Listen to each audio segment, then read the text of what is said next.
Хорвоогийн хачин сонноос хуваалцъя. Сайн байцгаана уу? Та бүхэндээ өнөөдөр Тэвний нүхээр 42 ширхэг гурал сүгэлсэн тийм гайхалтай мэдээг авчирлаа. За Хятадын баруун хойд бүс нутг нь гуралын хоолоор алдартай. За камбер, гуралтай шөл, хар гурал, бор гурал, цагаан гурал гэх мэтчлэн янз бүрийн гуралаар хийсэн хоол хүнсийг их хэрэглэдэг газар. За энэ дундаас татсан гурал гэдэг нэг маш алдартай хоол байдаг.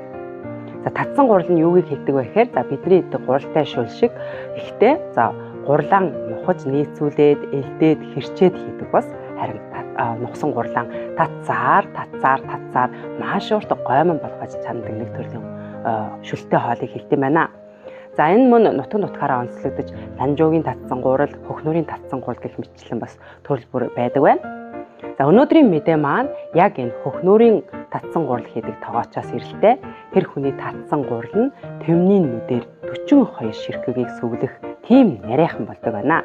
Итгэхгүй л та бүхэн маань бичлэгийг хараарай.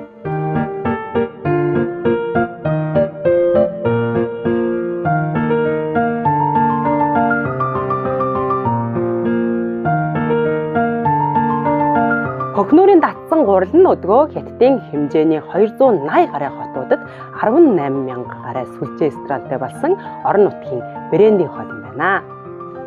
Анхаарал хандсан та бүхэндээ баярлалаа. Хорвоогийн хачин сонин нэвтрүүлгийнхээ дараагийн дугаараар дахин цолгочхой. Түр баяртай.